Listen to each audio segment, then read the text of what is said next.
See if there are questions. Mr. Zuckerman, you wanted to talk on the legislative issues, so I'm sorry, Ms. Gray. I just have a question. I know there are a number of spot Pull that bills. mic a little closer to you, please. I know there are a number of spot bills out there. Do you have any idea of what the intent may be from some of the authors? No. That may impact us?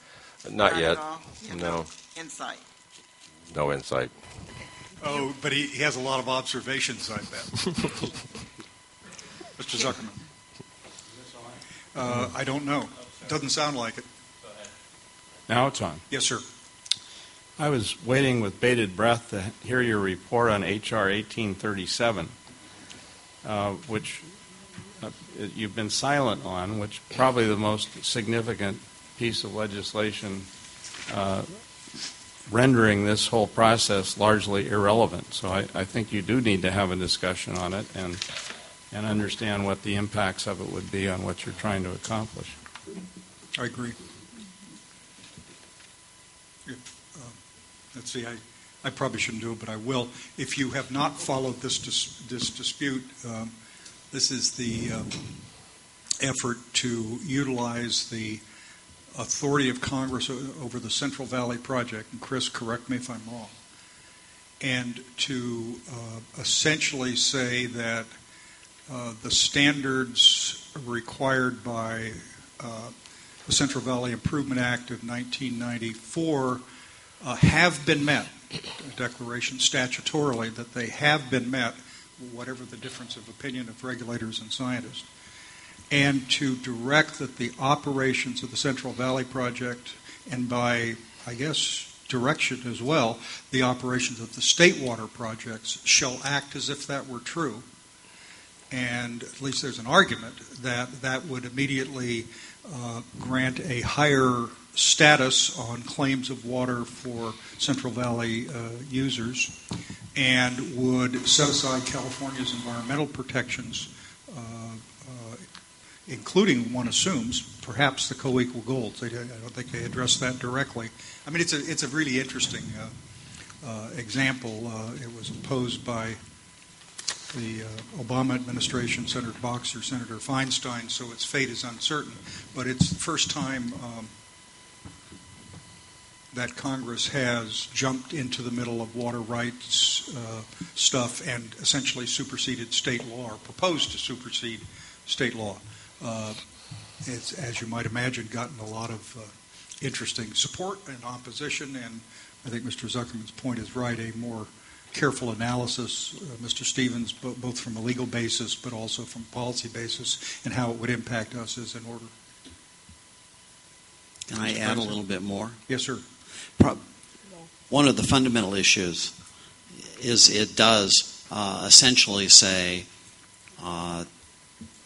state law has no standing as regard the Central Valley Project and regulation of the Central Valley Project. That's problematic because then state law would presumably require that water quality provisions, for example, be made up by the State Water Project, which caused the State Water Project people to be very, very nervous about the whole thing. So the bill then went further and said no, and nothing could be done to change the rules with regard to the state project based on what happened with the CVP. Well, that would, in fact, continue on down the line, and so if it doesn't affect the state project and it doesn't affect the federal project, then does it affect other parties, or is the federal government basically taking over the role of water master, if you will, for the state of California, or certainly for the watershed, the Sacramento-San Joaquin watershed? And it seems to me, and I think to most independent observers, that that's impractical and probably unconstitutional. I'm not an attorney, but in my semi-expert opinion, as a person involved in water for a long, long time, that's problematic and has caused a number of states to express opposition to the bill. And frankly, I would expect that it's just unlikely to move forward in its current state. That said, I believe that it is possible that this is the first move in what becomes some modification that occurs to the CVPIA. That's the Central Valley Project Improvement Act that gets negotiated over the next few months before the election. And I would not be surprised if that actually happens. That seems to me to be at least possible, maybe even likely, as we move ahead. So it is a very important bill. In its current state, I cannot see it passing or being upheld in court. But I do believe it's important because it may, in fact, augur other changes that will come legislatively.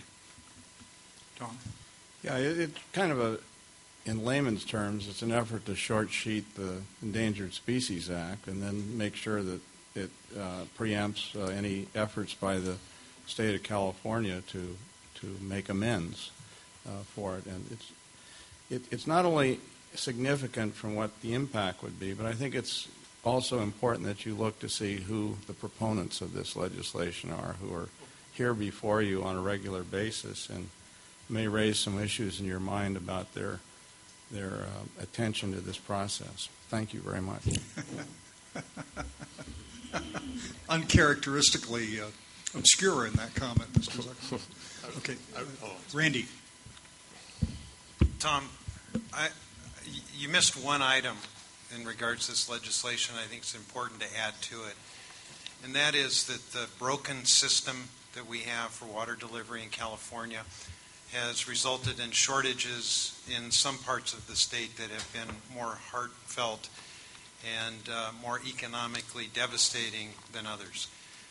And it's my impression that this legislation expresses the frustration on the part of those whose livelihood they feel is in jeopardy.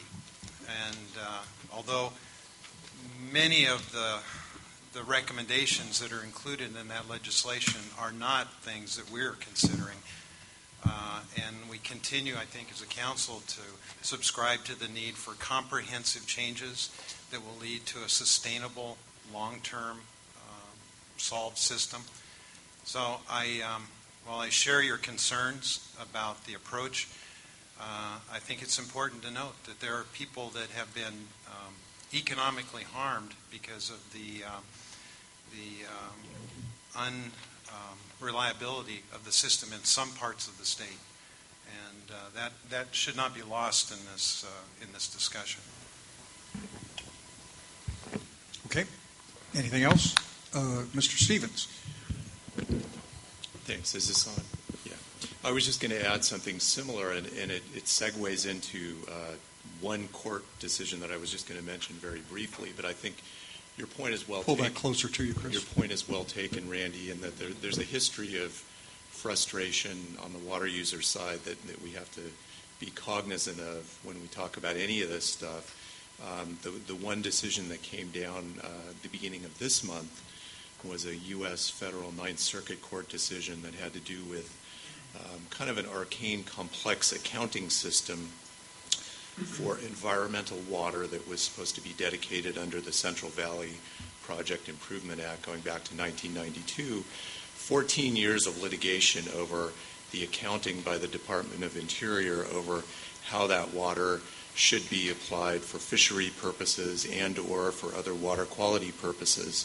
And I won't get into the complexities, but the issue is underlying. A lot of the water users think that they already have given up a huge chunk of water through the Central Valley Project Improvement Act or otherwise. And so this does show a level of frustration that's continuing, makes your job even more urgent. So I'll leave it at that. Ms. Marcus. If you're going to be doing a follow-up to us or analysis, you should include also Secretary Laird's letter in strong opposition to 1837. So the state of California is on record as being opposed to the legislation. I mean, there's plenty of frustration all around. I think part of the challenge is the way water rights are dealt with in the state over a myriad of common law and other uses. I don't see us being bold enough to change that. So I think we have a tough job in front of us if we, I don't know. We'll do our best, but I think the underlying problem is just how the state organizes itself on water, and we're not touching that piece of it. So I think we can do the best we can to make it a lot more rational than it is, or at least explain it better than it's ever been explained. But this can be a long-term issue, because there are plenty of folks in the fish community, fishermen and others, who are also frustrated at the allocation of water. So we have a really tough challenge, which I think we've all known walking into this. Indeed. Okay.